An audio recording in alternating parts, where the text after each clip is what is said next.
or I want to be able to, I mean, our team will literally go as far as making dinner reservations for them, but I want them to feel the same customer level of customer service that they feel with our ground transportation solution that they feel with a 4 or 5 star hotel.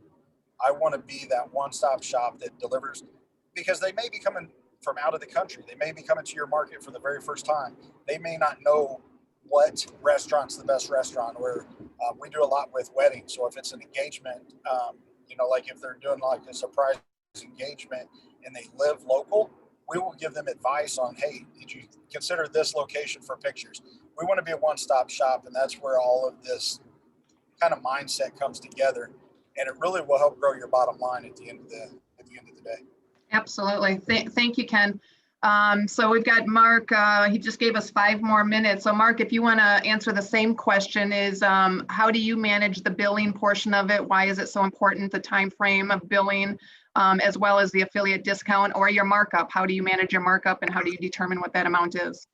Yeah, so we like to see billing turnaround next business day, within 24 hours or next business day. I like to have all the rides closed out so everything's orderly, keeps cash flow in line. In terms of an affiliate discount, we offer one because we want our affiliate to be able to be competitive price-wise too. So, it's a win-win. Pre-COVID, the strategy was, I take my own client at full rate to the airport, and then maybe I'm picking up Ken's client and taking him to downtown Boston. So I don't mind doing that at a discount because you make it up in efficiency. With COVID on our doorstep, it's been a little harder to employ that strategy. In terms of what we're looking to make on a margin, it's roughly 35%. And then, you factor, the corporate discount that the client gets.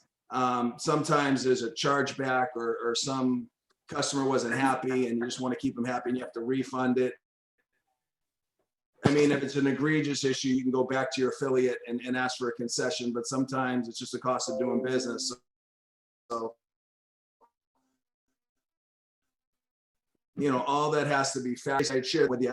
So you definitely have to have a plan when it comes to doing affiliate business. You can't just say, that was a great webinar. Today I'm going to start my affiliate. Is if I send, Ken or Robert or Tracy a job, or anybody on here, Jess, especially with the way cash flow has been for most businesses lately. So I'm floating that for 30 to 45 days with my corporate client. So you want to make sure you have,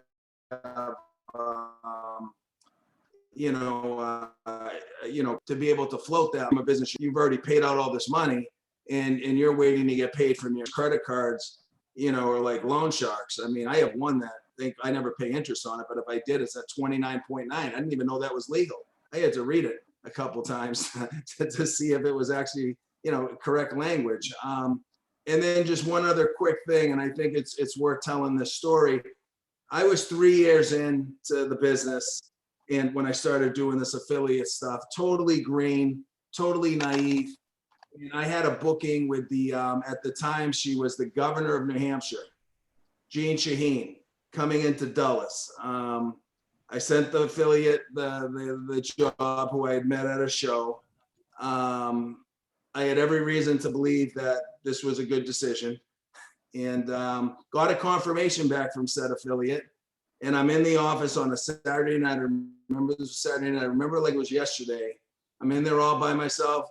Phone rings, the ling. Yeah, good evening, Boston chauffeur. Can I help you?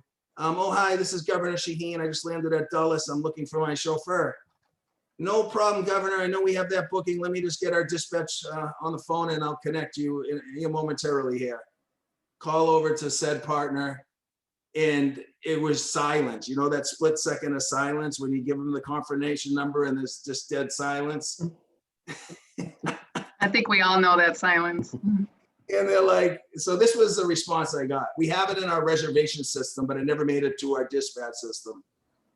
I was so green. I'm like, what does that mean? What does that mean? They're like, well, it means there's no car for Governor Shaheen. That's what that means. The lady's a senator now. So needless to say, Governor Shaheen was not too happy with me, our boss's chauffeur, and hung up on me and took a cab. But you got to have the checks and balances in place to make sure those things don't happen, I guess is my bigger point. Absolutely. Thank you for sharing that.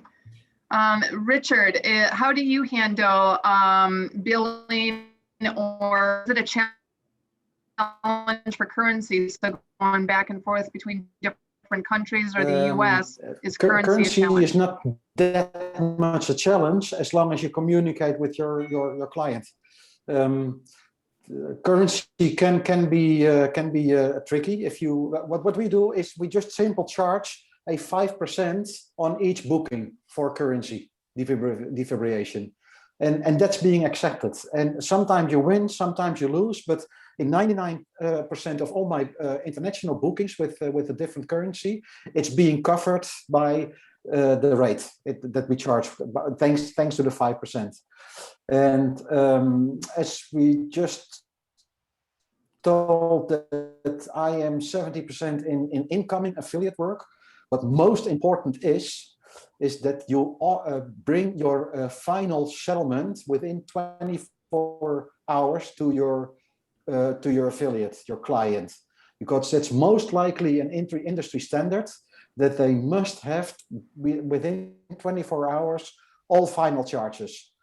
I had some affiliates that I had to wait for 2 weeks before I had to invoice my client every week. So I thought, okay, this will be fine. I invoice him immediately, and I will see, and I will pay my affiliate when the invoice comes.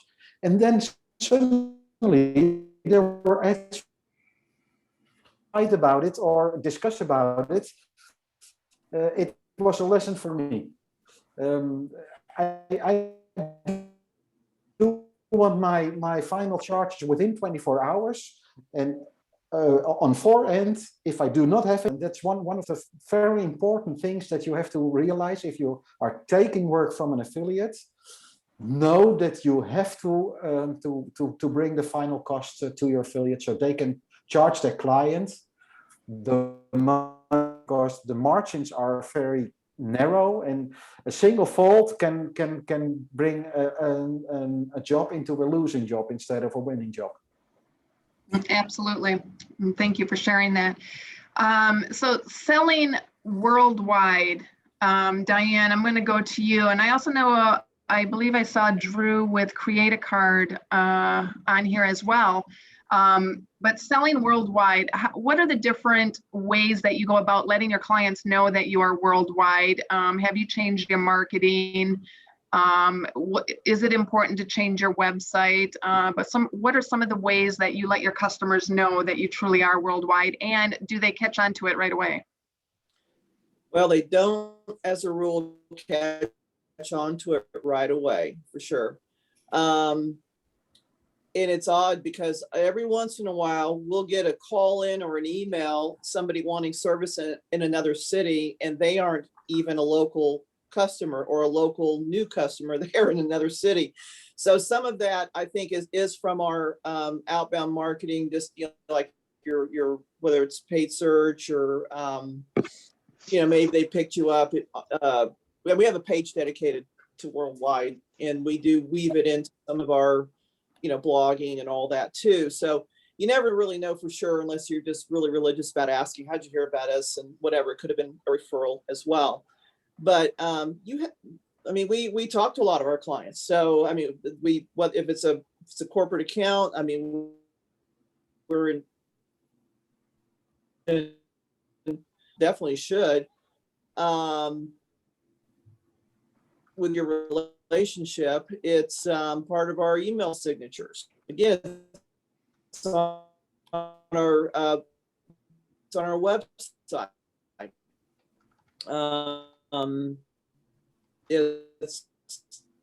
I'm trying to think what else we do. I mean, those are probably the main things. I mean, again, and they, a lot of times they have their own relationships in other cities, but you still bring it up, or they work with a DMC in another market. So usually the DMC may cover, handle the transportation, but the blue, maybe they have a meeting in a city where they're not working with the DMC for whatever reason. And, I had that happen in pre-COVID with a couple of clients. They said, really don't know anybody, prefer you just handle it for us. And we jumped in and did it on a decent sized, group a couple times. So it just has to be part of your message, your branding, your ongoing relationships. And it's not just corporate accounts, it's individuals too. We have a ton of individual travelers, they're going on vacation or whatever. That's been the majority of our work this last year, is the retail, the individual travel, even our corporate customers that are still going to on vacation, we bring it up and they bring it up. Can you help me? I don't know who to use. I don't want to use Uber, I don't, so that's been a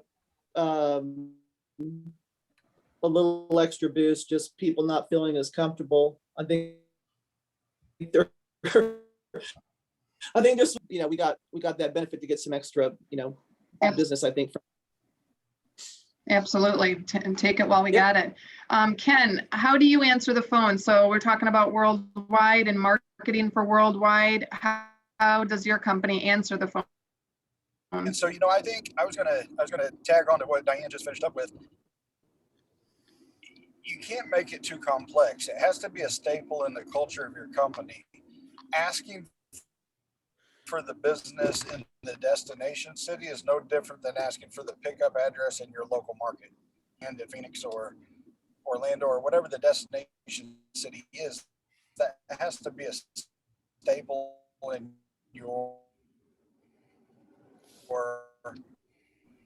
in the cold ask, you're never going to get a yes. And I think I saw the comment in the chat about gratuities. And while I'm not going to get directly into gratuities, you have to make it easy. So the customer doesn't want to see 15 different line items on there, one of them being your commission or your markup. And they don't want to see all the gratuities and things like that. Just give them a price of what it's going to be. Break it out on the back end, however you have to. And then the servicing affiliate has to do the same. So if I were to send Mark a trip, I don't really care how Mark gets to the final number. I just need to know what the final number is so I can present it to the client. Those are just a couple thoughts that I had. And I think that if you take it back to basics, the customer that you have that travels with you once a month or 3 times a year, they're traveling with you because they trust you. If they trust you in your local market, they're going to trust you in a destination market if you ask for the business. And if you've got those relationships in place, you're going to have a trusted partner there. You're not just waiting until they travel to Memphis, Tennessee is one that I see come up regularly. That's a little bit of a challenge to cover trips in.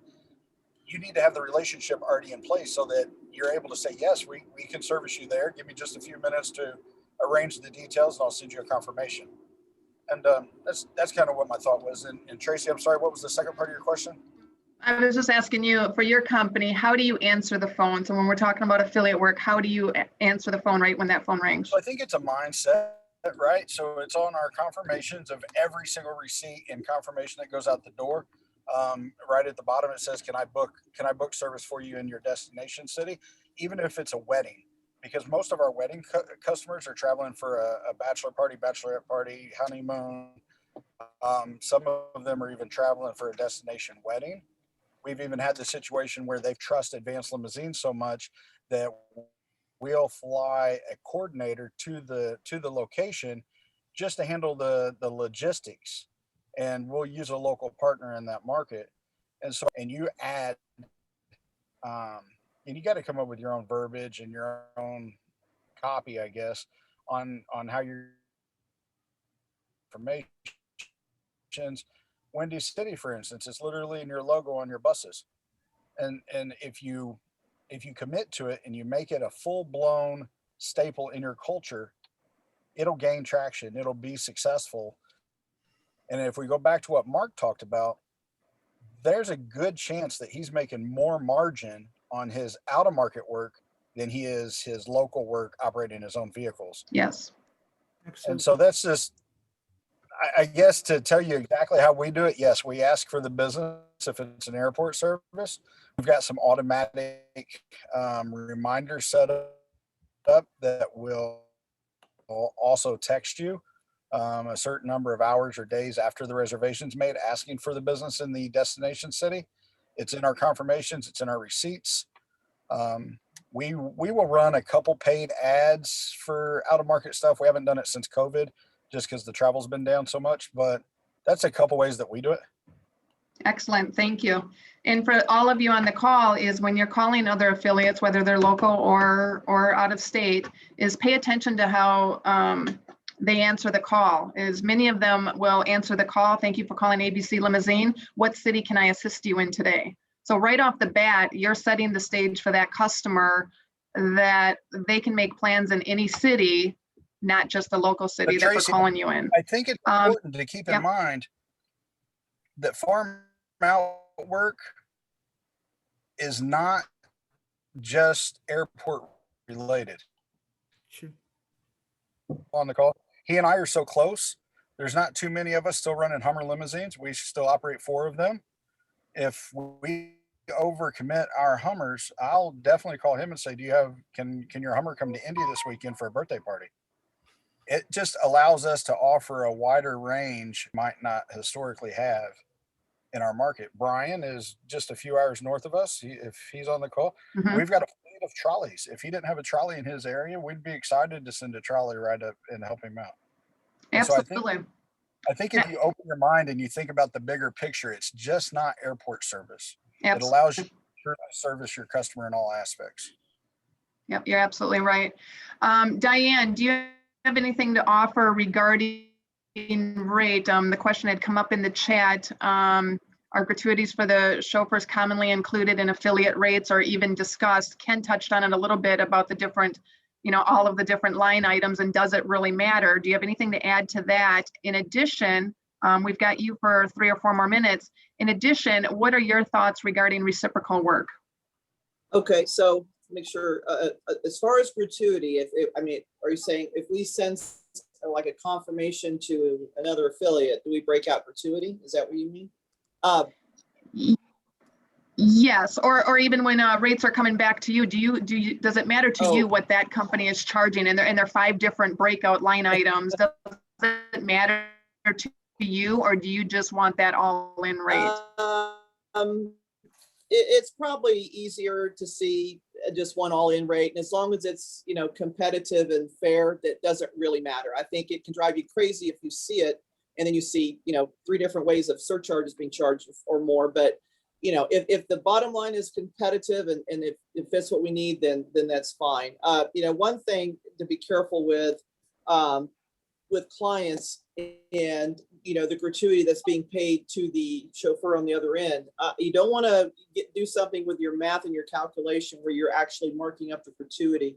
And that like when we send our bill to our clients, we don't break out if they did an out of town job, or we don't break out the gratuity piece, because we're technically just adding the total, taking the total and adding a fee on top of that to service, to do that job for them. So the other thing, as far as reciprocal work,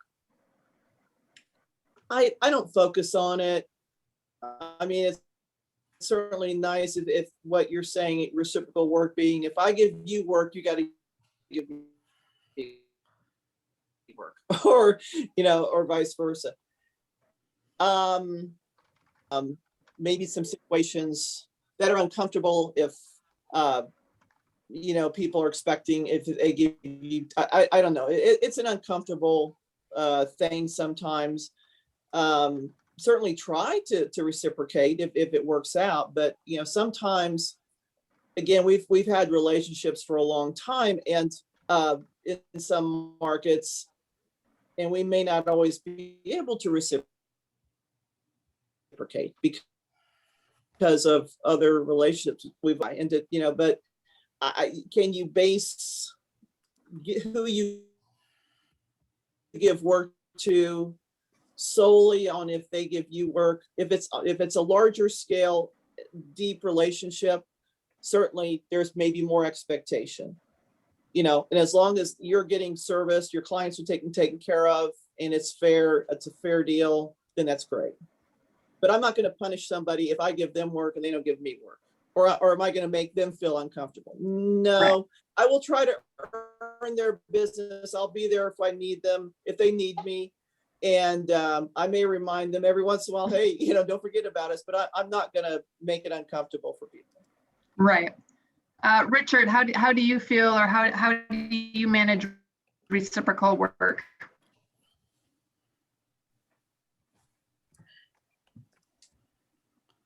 Mute, Richard. Yep. You have to unmute, Richard. There you are. There you Sorry go. about that.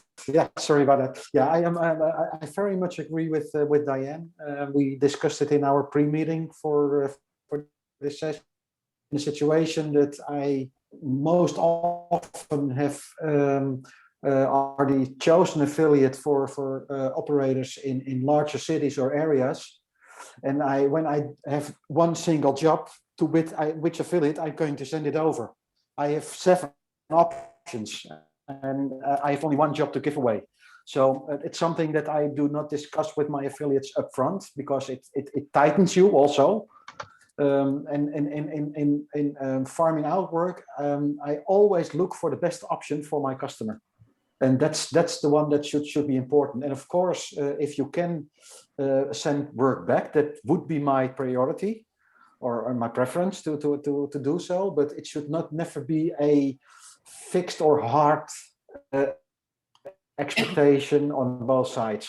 If I am not chosen by an affiliate, but some other affiliate in the Netherlands is, then I look at myself that, hey, why did I miss this job? And it's not the fault of my affiliate that he sent it to another one. No, I'm looking to myself, why did I miss it? How can I get it the next time?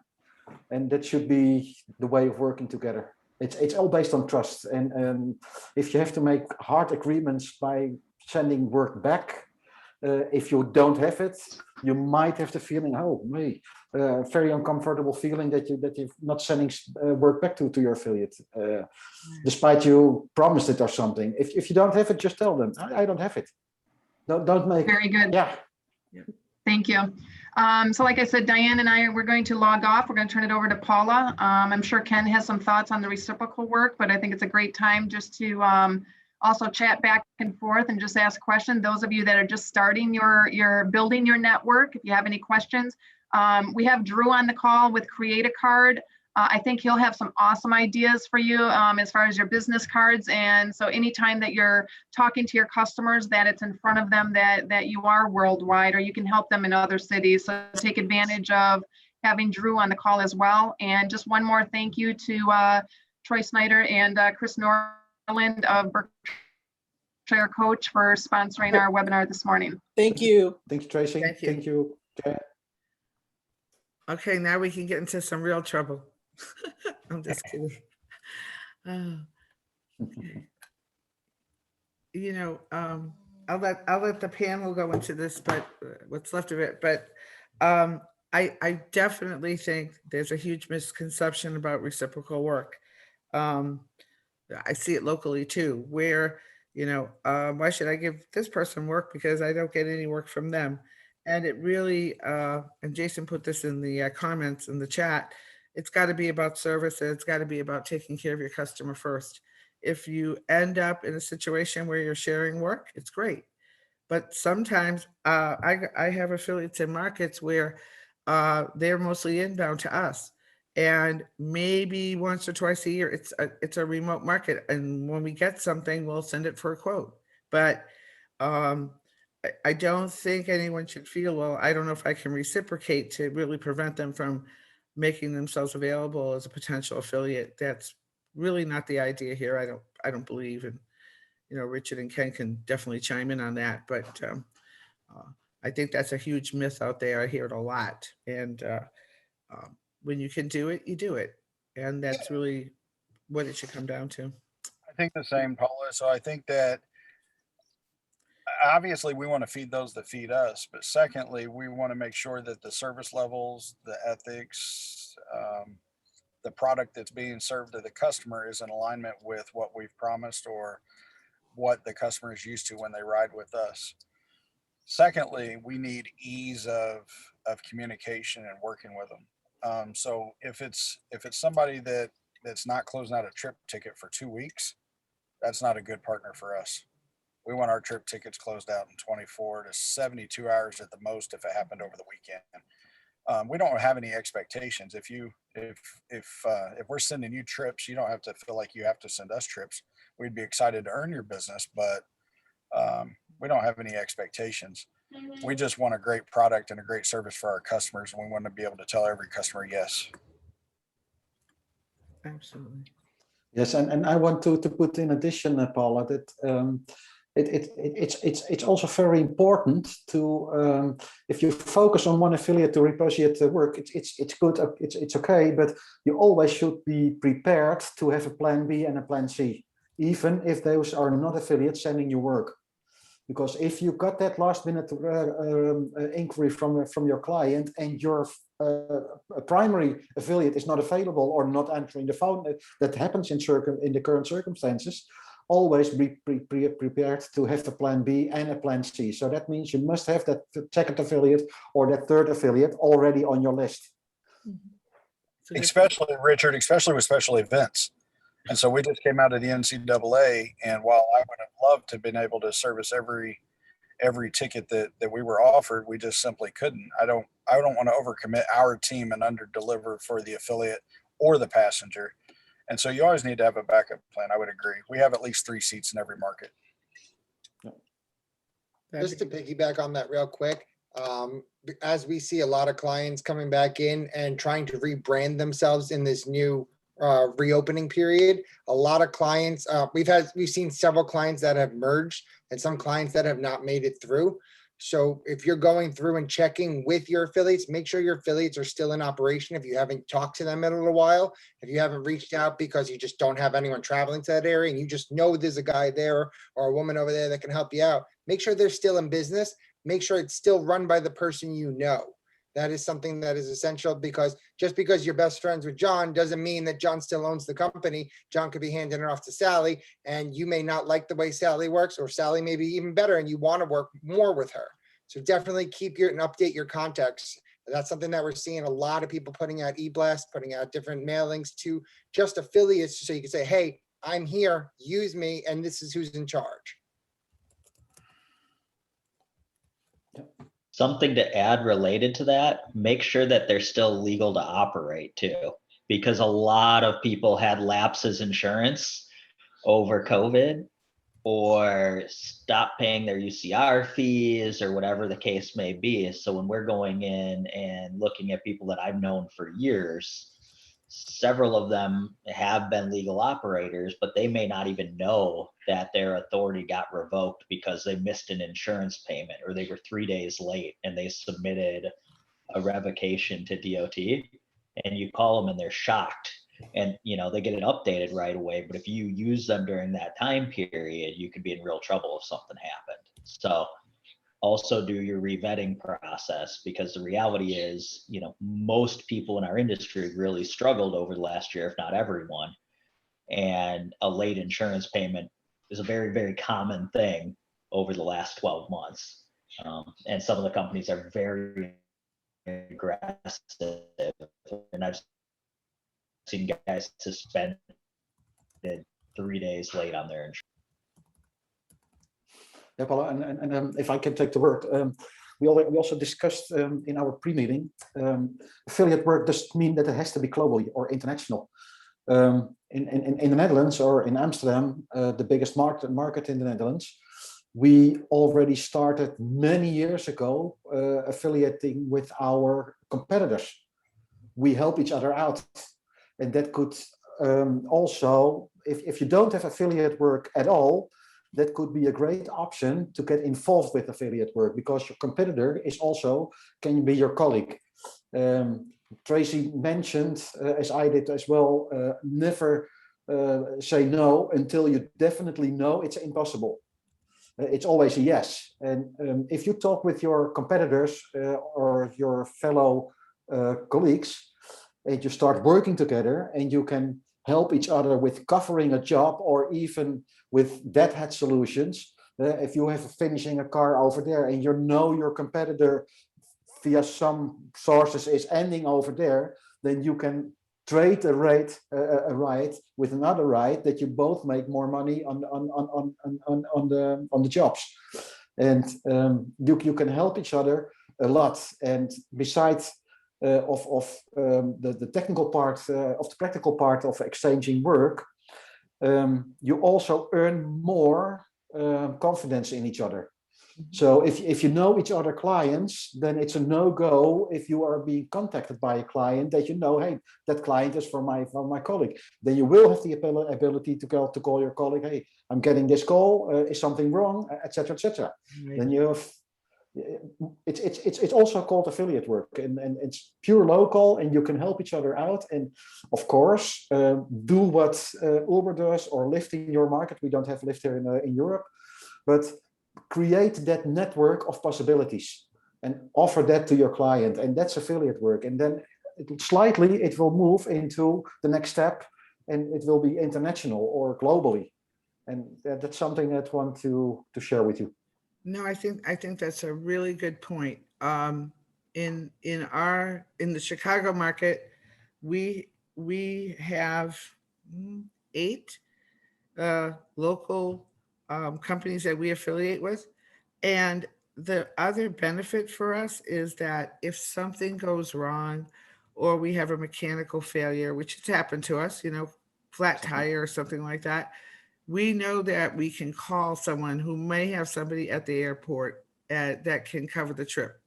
Because the other aspect of this is, especially for our smaller operators on here, if you're only running a car or two and something goes wrong, it's great to know that you can call 1 or 2 other locals who may have somebody close by, because the whole thing is that the service really needs to be seamless for the customer. Otherwise, what's the point of doing all this?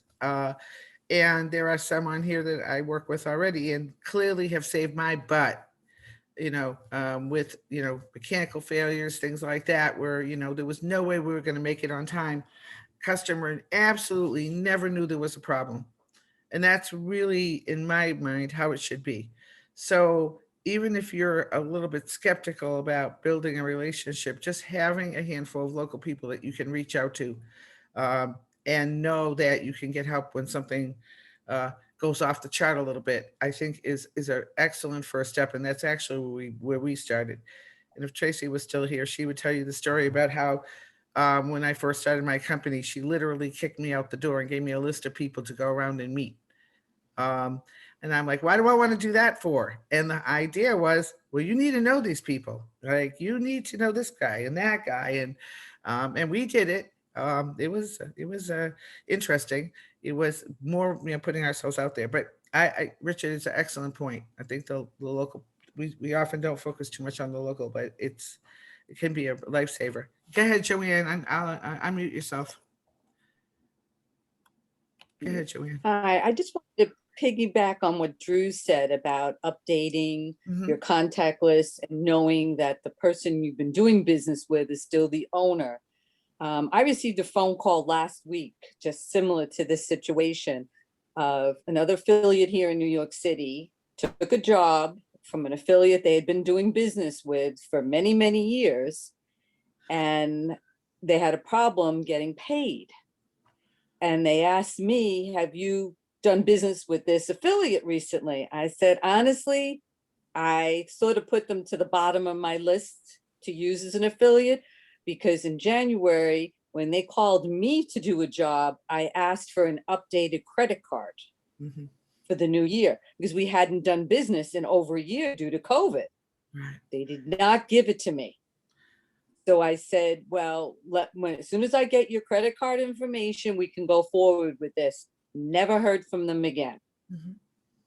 So please watch that. On top of what Drew said, make sure you have the updated credit card, because in doing some digging, we found out John owned the company, but like Drew said, John no longer owns the company, now Sally does, and was not giving out new credit card information. So that's an area to please be careful of, because I am noticing that in the New York City area. Thank you. And I think that could also help with your affiliate. Well, of course, New York is almost as large as the whole Netherlands is, but still it can, you can help each other. If we have an affiliate, what happens here in the Netherlands as well, that an US affiliate is not paying correctly or having a blocked declined credit card. We have such a good relationship with our competitors. We share this information. If one of us is getting a blocked card and not getting paid properly, then he is being mentioned like our deadbeat group at Facebook. But then we have it in a small circle. With our local affiliate work, we don't even ask or mention any rates that we need to have. When I do a job for a fellow colleague or competitor, fellow colleague, I just do that. I just say yes or no. I can cover it. Then I cover it. And after the job has done, then I call my colleague and say, hey, how much do you expect me to charge for this ride? It's not our rate that we bring. I would have charged more if I would have been asked. But in this case, we helped each other, and then we do it against the rate that your fellow colleague still can earn his money, and you just helped him out. And in the next situation, you will be the person that being helped out by your colleague without losing a client or without losing money on the job. Again, it brings more respect to each other. Paula? Yes. Hi. Here in Dublin, what we do is we agree a local affiliate rate annually at our association meeting. So similar to what Richard says, if we need a job covered, it's just make the call. Can you do it? Yeah. But the rate is already agreed, and we just bill each other the rate that we've agreed amongst ourselves each year. So That's it just helpful. saves a lot of hassle. You go to your WhatsApp group of local affiliates, SUV affiliates, sedan affiliates, Sprinter affiliates, and the rates are pre-agreed. Just do the job. I think that's a great trend to do it that way, because then there's no haggling. You know, everybody knows when they go into it, they know what they're going to be getting and what's expected. Thank you for sharing that, Miles. We have a couple more questions for the panel, and then we can open it up if there's any follow-up questions. Since it's just the three of us, and one of us will end up talking to ourselves. So we had talked a little bit about service levels and expectations, and I think I'd like to go back to that a bit and have you both explain, when you're dealing with your affiliates, what kind of service levels are you expecting, and how are you managing to those? So for example, service hours, things of that nature.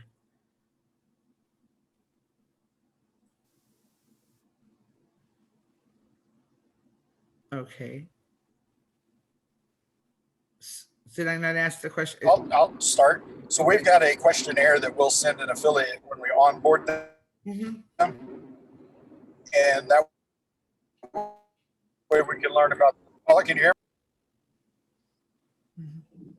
Ken, I can hear you. I don't know whether or not Paula can, but I think I can now. I can now. Need to get Paula a raise so she can get better internet. I have. It's not my internet today. Oh, I don't think it is. Well, I was just going to say, we've got a questionnaire that we send to the servicing affiliate so that we can understand their operation, how they communicate, things like if the chauffeurs are expected to wear a tie, jackets, et cetera, et cetera. If it's a high touch client, then there could be additional notes or additional requests that come over with each trip individually. But that's kind of how we manage. So we build out a profile basically for each servicing affiliate, and then we have a different idea of the service that they're going to deliver based on the answers on that questionnaire. Yeah, most important thing that we have for our affiliates is that we follow their cancellation policy.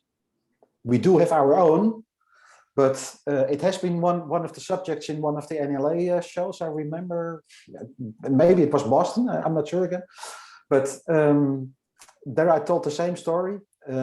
We represent the affiliate in the Netherlands, and it should be their customers' expectations that there are no different rules globally. In some occasions, it's very hard to follow them. In UK, for example, there they often have an operation with a fleet of cars, and they hire the chauffeur by the hour. And the minimum call of a chauffeur call is 3 hours, so they would have a different cancellation policy.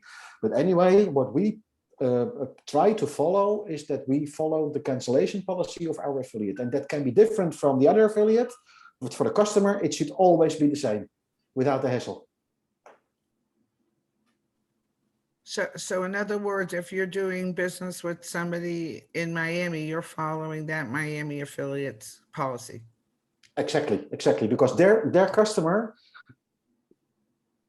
could be a very large customer, and in our whole industry, we treat any customer as the other one, but it would be very hard because, and we also operate for larger affiliates in US, and they do a lot of work globally in many countries. So why should we make it? And if you look back, how many jobs are being cancelled that you had to call for your cancellation policy? It's less than 1%. Yeah. So why make it hard to that single person, to that affiliate, if you have a cancellation? When they call me, sorry, Rich, we have to cancel. Okay, how much do you charge? How much do you charge your client? Yeah, we charge them nothing. Okay, then I don't charge you either. Right. And then we look forward to receiving your client next week or the next time, whenever they travel again and need a transfer. In that way, you win more business and more trust with your affiliate than ever possible. Because don't play hard times if you don't have to. It would be another story if you would have for that single affiliate 10 jobs and you have eight jobs cancelled each time. Then something is going wrong. But in general, the number of cancellations are zero. They're really zero. So just follow the policy of the affiliate and make it easy.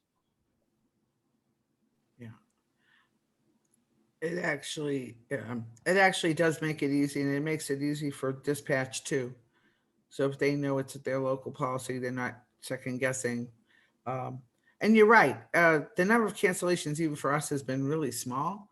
And I can't even remember the last time we fully charged a client, an affiliate. And I think it's been a couple of years, but only when we were in circumstances where if we were going across the state and suddenly we're already, wheels down, we're en route. And at that point, the trip has already begun technically. In those cases, we've had to go ahead and do a full charge. And a lot of times what we'll do is we'll take off the gratuity. But it's never been an issue with affiliates because they understand that once your wheels down on a 3-hour travel, it's a little late to cancel. So, but I like the answer, and I think it does make it easier to work. The example you mentioned, if the dispatcher is having the client on the phone and he's asking dispatch, hey, listen, dispatch, I may have to cancel. How much would it cost when I cancel? Then they won't have to answer to the client, oh, can I call you back? I just have to get the information on the other side. Or no, if they just open the right and they see my cancellation policy, okay, it's their cancellation policy, so they can answer immediately. Yes. And that is the 100% effect of global work. So you don't have to. It's also like we haven't discussed yet the possibilities of networking, like GNet. Yes. With all these options, if you're willing to sell international and you need a job in Amsterdam, how easy would it be that if you go into your system, pull Amsterdam, put in the details, and you get a rate immediately?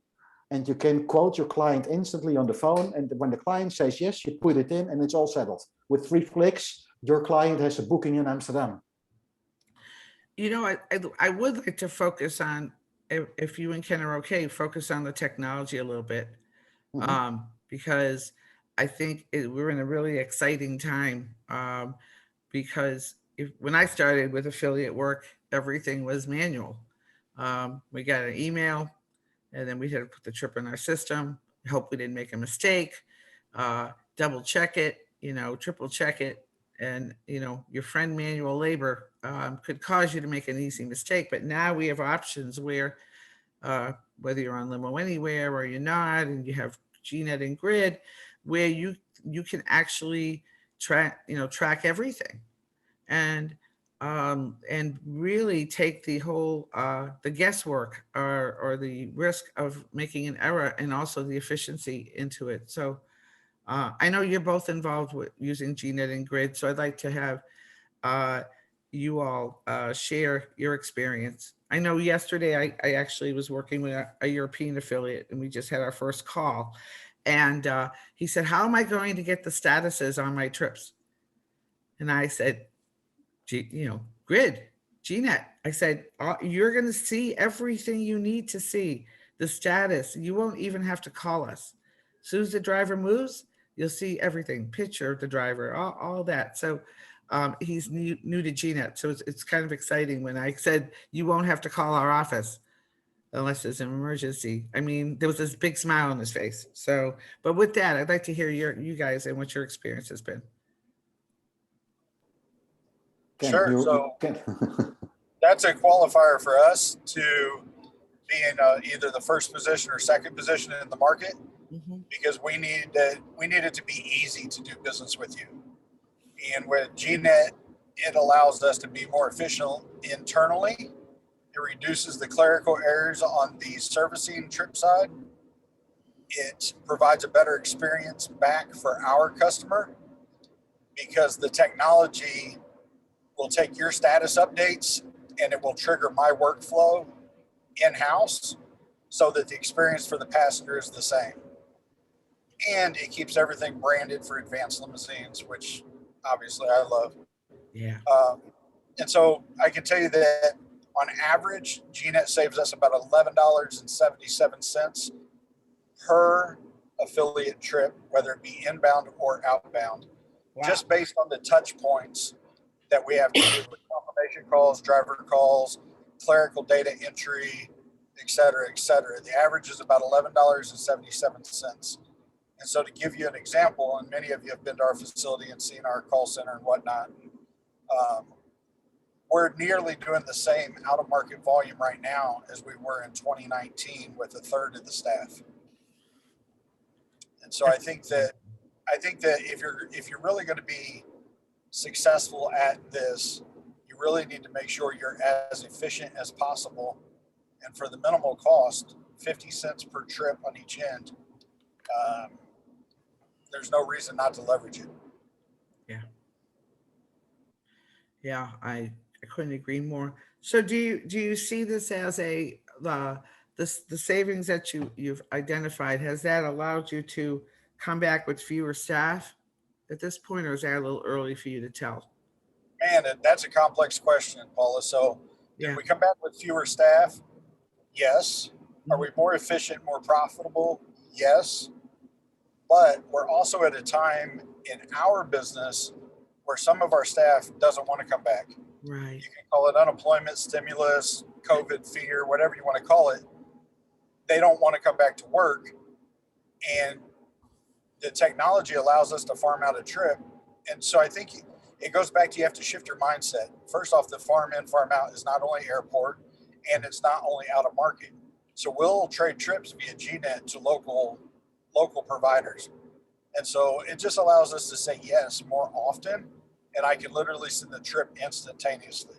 And so if my driver gets hung up in traffic, construction, flat tire, car's overcommitted, bride tells him that they're going for photos that wasn't on the itinerary, whatever the situation may be, within a few seconds from mobile, any device that has a web browser, I can send the trip via grid to almost any platform in our industry. And the customer experience is the same. The receipts are the same. The status updates are the same. Yeah. The text messages that go out to the passenger are the same. The ability to track the vehicle from the booking agent's side is the same, et cetera, et cetera. So it's a real advantage for us. And also very important, I haven't seen it working yet, but also with COVID, there is a certain movement on more late reservations. It's getting close to on demand. Yes. You also see Blacklane make that move, going back to on demand. We have noticed already last year that clients are asking on demand because they, and that's what's the strength of Uber. They don't want to fix time to be picked up if they need some time to wait. They're not. It's not about paying for the waiting time or whatever. They just want to be free to go whenever they need to go or want to go. And even with GNet, it's giving the opportunity. If you have a last minute on demand ride within a couple of hours to cover international, you can offer the job to multiple affiliates, and the one that hits the accept button is covering it. So you won't have to call 4 or 5 affiliates if they can cover a job. No, you just send it over and it's going simultaneously to 5 other affiliates or whatever the number have chosen. But the one that hits the job is covering it. Right. I think that's huge because when And you have that's somebody also last minute, that's huge. Times of the world. I heard something. Paula, Yes, I'm here. can I hear you? Yes. Okay. So I said that's really huge because when it's last minute, time is of the essence. And when you do it the traditional way and have to make 5 phone calls, I don't know about you guys, but it's often hard to get someone off the phone. You say, yes, can you do it or no? And then they start telling you other stuff. No, yes, yes. And then you hang up. You've wasted time. You can lose that customer in the time you're spending trying to make multiple phone calls to get that trip covered. So by sending it out that way, that's awesome. I mean, first one that gets it, does it. One of the things we've seen from a lot of our customers post-COVID too is a big shift to not bringing vehicles back on, right? So everyone here knows the battle of which vehicle are you going to add back to insurance? When are you going to add plates back? When are you, whatever these functions are. And so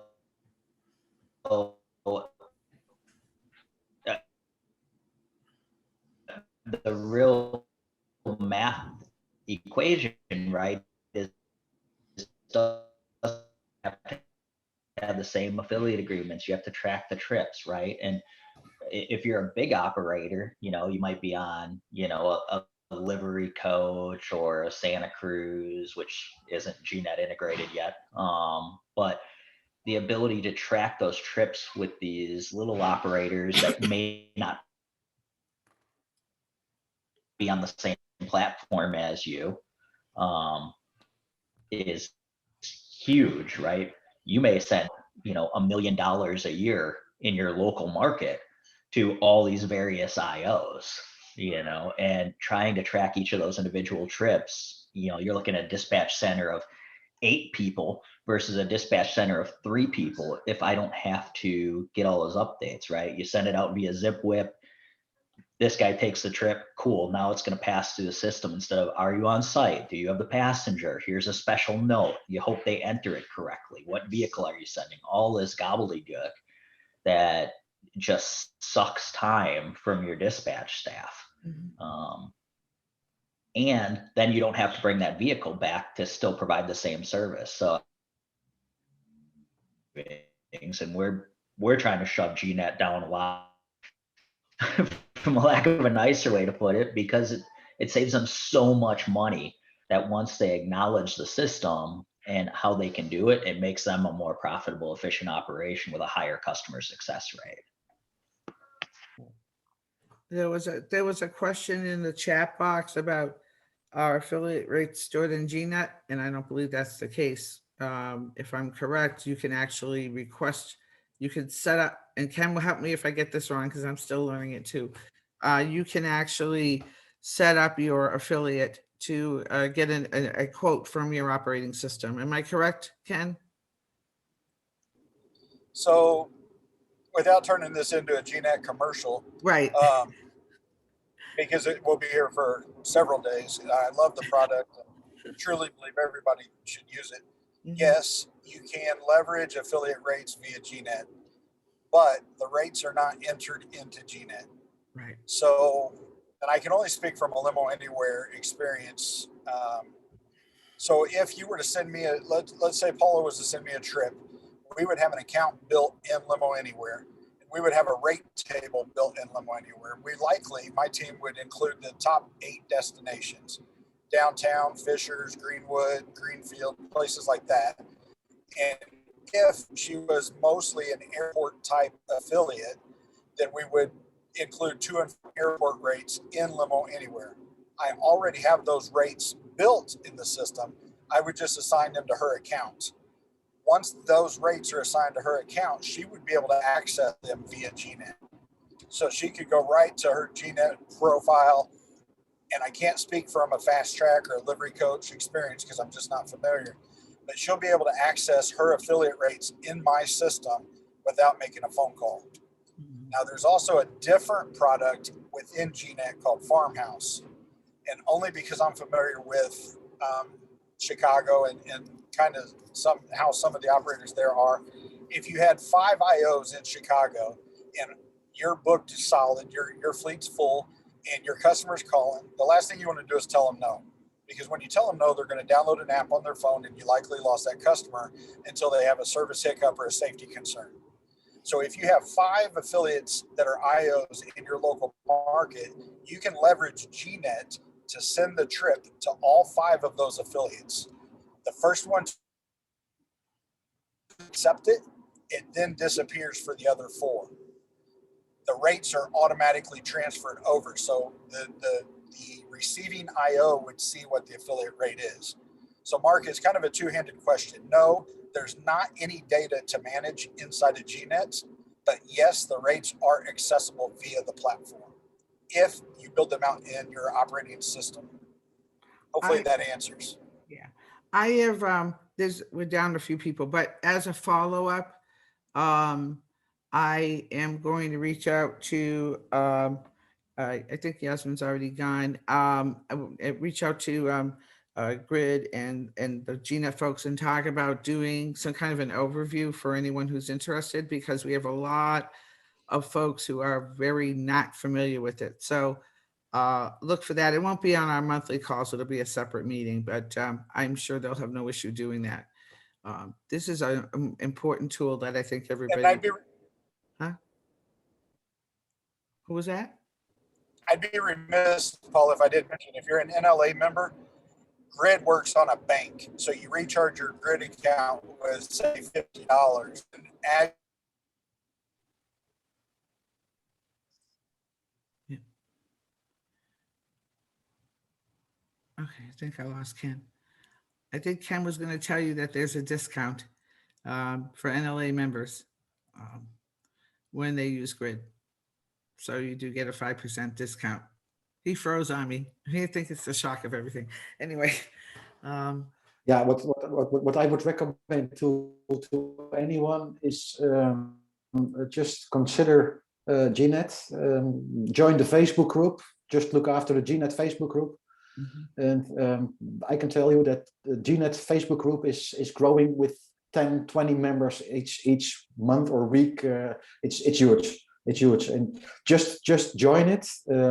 It's a cost per pay, so you don't pay a monthly fee or whatever. It's just when you're getting a job transferred completed, then you just pay $1 or $50. It depends on the system you work with. And it's all in credits, so you don't have to pay monthly. It's just you're paying when you go, and if a job is cancelled, no charges. Right. I think we lost We lost Ken. We did. Okay, so it's just me and Richard. So I think this is a good place for me to kind of wrap up the discussion and ask, are there any questions or anything that you guys have been holding off discussing until we finished? And I apologize, there's been a few connection issues today. I'm not too sure why. Maybe because the wind is blowing in Chicago. I don't know. But is there any questions that you have that we did not cover? Okay. Like I said, we will be putting out something for everyone about an overview of GNet and Grid. I think that if you don't know much about it or you want to learn more, regardless of what platform you're on, I think it'll be very valuable. All right. I just have like two small things, and then I think we'll wrap it up, unless I see a question here. Hold on a second. Okay. Oh, you're welcome, Joanne. Okay. So just real quick, so everybody knows what's going on in the lovely city of Chicago. Just a couple of quick updates you probably already know, but amazingly enough, I'm still getting calls. Okay. So we have a reminder from the city that that if your licenses are in good standing since March of 2020, they have been extended to July 31st. So please make sure your chauffeurs and your livery licenses are up to date. There are instructions to submit renewals by email, and it seems to be working fairly well. If you need updated instructions, just send a message to me, or you can put something in the chat box and I will send them to you. As far as the airports, you probably already have heard that we have a major construction project going on at O'Hare for the next 14 months. It involves the lower level at O'Hare. If you have not seen the instructions, you can ask me for a copy of those as well. But the short answer is that for the next 14 months until 2022, sedans and SUVs are currently picking up in the first lane at terminals 1, 2, and 3. There's no change to terminal 5, and the stretch limousines are picking up at the shuttle bus center. So if you don't have that information, definitely get to me, and I will send you the update so you can communicate that. The city is the aviation department is enforcing dwell time. So ideally, no one should be going down to the terminals until they have a pickup. They have been issuing tickets. So there are no shortcuts. It's 14 months of construction, and so far, no major issues, but remember, traffic is increasing. So be kind to your fellow taxi drivers and everybody else that you're sharing the road with. Okay, and let's see, the next time we meet is in May. We just changed the dates. The next coffee meeting will be May 11th. And I'm going to save the topic as a surprise because I'm not sure what it is yet. We have a number of topics. I'm waiting for speaker confirmation. So it really isn't a surprise. I don't know what it is yet. Okay, and I think that's it. I don't have anything else unless anyone has any particular questions. I'd like to, okay, yes, I will send it to you, Jose. Okay, so are there any other questions? And I want to thank Ken and Richard for helping me hold up the line here, and for your time, and for everyone's time on the panel today. And thank you for your patience with whatever technical issues are happening. Yeah. If there are no questions, I think we should adjourn the meeting. All right. You cool with that? Did I lose heart? Okay. All right. I think we're good. Thank you, everyone. Thanks, Peace. everybody. Thank you, everyone. And thank you Have for a good joining us. Okay. Look for the recording. I don't know what kind of shape it's going to be in, but we'll have one. It'll be good. All right. It will be good. Thank you. Thank you. Bye-bye, everyone. Bye-bye.